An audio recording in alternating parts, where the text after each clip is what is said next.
So let's go over all the features of the chatbot. So right now, the best place to start is actually in the flows, and we'll go over all the cards over here. So for now, I'm just going to add a new group here and call it testing, so that way it helps me differentiate. And I call this T1 for the first block of testing. Now, here are the cards. First of all, the text card. Basic text, you can say pretty much whatever you want, and you see those are the characters you're allowed left remaining to use. Every time you type, you can see the characters going down. Now you can add buttons.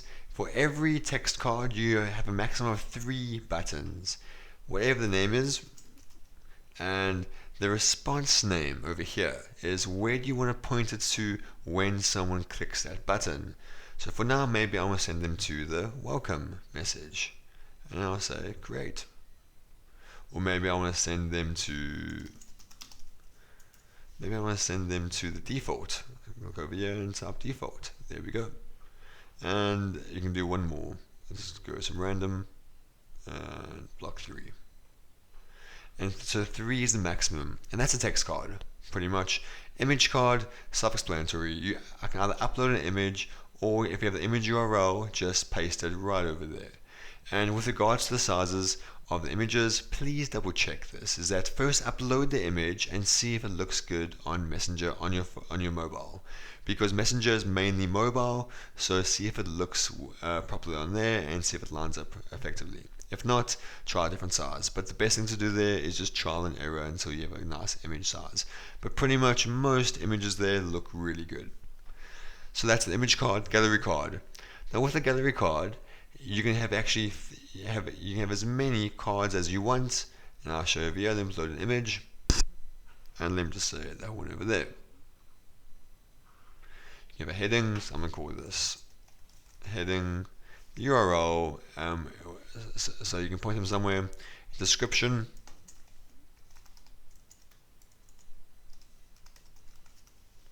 and so on and so forth. You can create as many as you want. Go over here, and you can simply create as many as you want, and go ahead and do that. So that's quite nice, because if you have a number of Amazon products, you have a gallery card over here for each card being a product. So that's the gallery card. Now quick reply. Quick reply is the same thing as a button on a card, but there's no text. So quick reply can be over here, button 1, and then the response name is where you're going to point them, and maybe I'll point them to the welcome block, and save. Now, quick thing about the quick reply, it must always be at the end of the flow.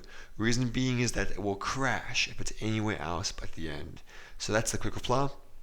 Then that's next is a list card. This is very similar. Excuse me, sorry. This is very similar to the gallery card, but now it's just a card with images listed as opposed to horizontal. So basically just a vertical list. Then moving on from there, the typing card. So over here you can have a typing card, and after let's say 10 seconds, the next card will appear. So maybe I have this card here, another one here. So maybe this is card 1, and then card 2. So the user will see card 1 and then wait 10 seconds, and then card 2 will be sent, and it will show that this typing card, it will show those 3 dots showing that it looks like the bot is typing. So that's typing card. Now coupon. For coupon, this pulls through all the coupons that you have under the coupon widget over here. So for the coupons, you can have as many coupons as you want, and simply you click on create promo. I'm going to call this testing. Upload all the coupons, and they will appear here in unused coupons, and all the used ones, all the ones that have been sent out to the users, will appear over here. And then is that maybe you want a warning to say when you're running low on coupons, you can add here. You can say maybe when you have 10 coupons left, or maybe 5 coupons left, or whichever. And this will save this, and then you will be emailed when you have this number of coupon codes left. So let's go back, and we're in testing. So we just did the coupons. Next is email. Now with email, all you're going to do now is say this: can we have your email address? And once they see this card, their email address, the email address they use to register on Facebook will appear automatically. You can see over here on the right side, username at gmail.com, that's just a placeholder, but their address will appear below that, and then just click on that, and then the flow will carry on as normal. So now you can obtain all your customers' email addresses as well. Then next up we have the delay card. Now the delay card this is a 24-hour card. It doesn't say over here, but keep it to 24 hours or less. So maybe after we get the email address, we want to follow up with them 12 hours later and say, did you use the code? So the delay card is quite nice because you can check if people actually have used the coupon codes or used any product at all, and just remind them, because people do forget. So that's pretty much it for the cards. Now let's move on. Triggers. We have two types of triggers. The first one is a Facebook post. This is whenever someone comments on a particular Facebook post, the bot will talk to that person. So look over here. Now let's say we want this page over here. So open up your Facebook page and then click on the actual time over there and copy that link. Let's copy that. Let's go back to the chatbot. Click on add rules. Now it says enter the Facebook post ID or URL. Just paste that URL we got over there. Keywords. What this means is if the user responds with a keyword saying yes, then the bot will trigger. So that's a keyword specific trigger. If we don't want that, maybe just this over here, we want the bot to trigger for all keywords. So whenever someone comments on a Facebook post, the bot will trigger and talk to that person. For that case, just press the star. And then, do you want the deal? So how this works is, when someone comments on a Facebook post with any keyword, for now because we use the star, the Facebook bot will trigger and talk to them and will say, do you want the deal? And then they have to reply to that, yes, no, whatever. They can reply whatever they want, but the fact is, when they reply, they are then subscribed to the bot. And now, after they reply, I want them to go to block 1 and save that. And that's how it appears.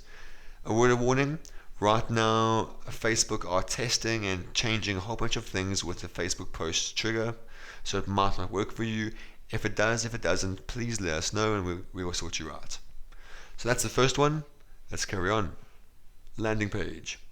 Now, landing page, what this means is if you look at some websites that have the Facebook, the chat widget on the bottom right hand corner, this is exactly that.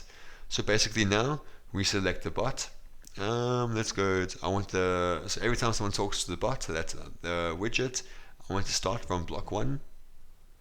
And then I'm going to say, can we help you? And we're going to choose the color over here. I'll make it nice fiery red. And there we go. Now, this snippet over here, go ahead and copy this. And then use this snippet over here on your website. So pretty much just give it to your developer and he will use this on your website, and then you have the Facebook chat widget on your website. So now anyone that talks to you on your website through that will be your subscriber, and we're done through Seller Chatbot. So that's great. Let's carry on then. That is triggers, broadcasts.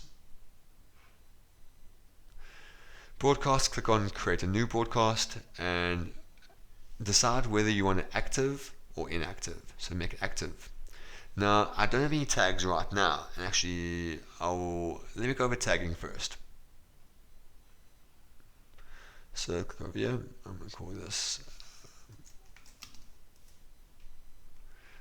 just a random name. And also, what I say is that if you want to use your subscriber's name, you just say if name and last name. So if you want to use the person's name, so if you want to talk to me, you go, hey F name, and and the chatbot will say, hey Paul, or last name, whichever you choose. But now, if we click on a button, so I'm going to call this button over here, this will go to, let's say, the welcome message, for example. Now, click on the more button, and we can apply a tag.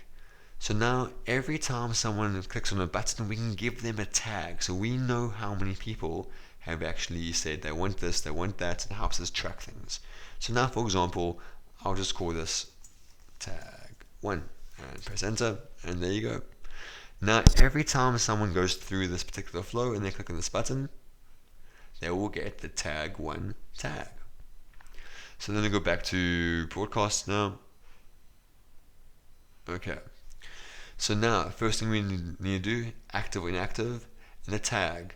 No tags will appear yet. A tag will only appear once at least one user has been through the tag. So as soon as one person has actually been through that flow and clicked that button and they've been tagged, only then will they appear here. But basically, you can have as many tags as you want, and you can send a broadcast message to all those people with that specific tag. And you would choose it right over there. And now you can decide, do you want to send them a broadcast message now or later? If you want it now, just press send over here, but make sure you first do this message over here. And later, you have a choice over here. What type of trigger do you want? Do you want to send the message in 10 minutes to all of your tagged users? Or maybe it's the people that have received the last message. So the last time you spoke to the bot, maybe it was a few minutes ago, so you can say, everyone's spoken to the bot, the last message they have, 10 minutes from the last message, please send this broadcast. Or the last one after block. So now, everyone that's been through my velocity flow, that's been through block 3, I want to send them an automatic message, maybe, change this to hours, maybe 48 hours later, so 2 days later, send a message, and this will be the message right over here. So there's 3 types of flows over here. Now, a quick thing. Facebook don't like spam. They really don't. So one thing they were doing is something called the Pages Messages subscription. What that means is, in the past, if you used a chatbot, like let's say Chatfuel, MiniChat, Chatmatic, whichever one, you actually used that bot's permission to send out as many messages as you want. Now Facebook have changed that, and rather you only can send out a message within a 24-hour period. So what that means is, let's say I talk to your bot today, and as soon as I stop interacting with the bot, or as soon as the flow is finished, a 24-hour window will start. In that 24-hour window, you can talk to your subscribers as much as you want.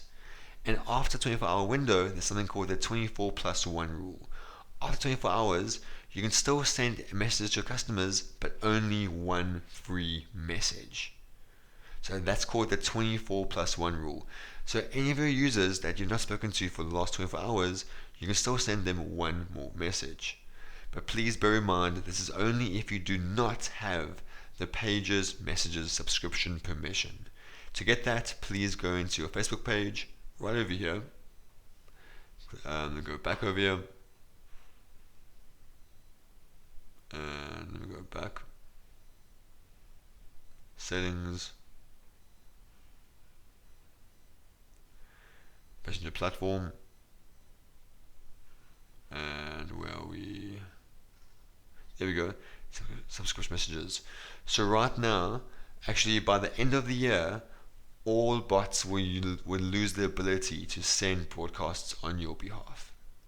So this is very important because this is a new Facebook change. They don't want people getting spammed. However, if you apply for and get the subscription messages service, permission then you will be able to send as many messages as you want. So please go ahead, apply as soon as you can. Let's go back. But that's pretty much the broadcast. Now, what I do recommend is you're only allowed one free message to your subscribers because of the 24+1 rule. So don't send 4 or 5 messages. Send one card. Do you want the deal? you're allowed one card, but a card can have multiple buttons. Button 1, create button 2, and so on and so forth. So basically, when you're doing a broadcast, make it short, quick messages, only one message with some links over here pointing to the particular points and flows. So this one over here is pointing to my welcome one, and this is pointing to my block one. So that's pretty much broadcasts. Next up, we have coupons, we've done that already. Analytics. So analytics over here, you can just see my name, but basically every person that goes through this, you will see their last message, their name, and what tags they have with subscribe date, and their email if they went through the email card. And this will show absolutely all the info about your subscriber list. Lastly, we have settings. We have the choice now to either turn on or off the user typing. So if it's off, users cannot reply to a bot with any type of text. They just can't. They can only press some buttons. If it's on, they can. I recommend keep it on, because that way users can reply to you. Next up, we have persistent menu. This is a feature will come out soon enough, but for now, just keep it off for now until it's fully fledged and ready to go. And lastly, this part over here, if you want to share the access to your SledgeApple account with your staff, just click on the invite link, copy this link and send it to them. They will then be able to log in and basically see all your bots, improve on them, change them, edit them, whatever they want, and then they'll carry over to your account simultaneously. But that's pretty much it. Oh yeah, quick thing, this link over here is only valid for 48 hours. And one thing I didn't mention is that if your users type in unsubscribe, they will be automatically unsubscribed from your bot. That way, there's no chance of you being spammy, because if you say to them, listen, type in unsubscribe, and they type that, they will then be out of the bot. That way, there's no chance of you being like one of those spammy type bots. But that's about it. Any questions? Just let me know. Let us know.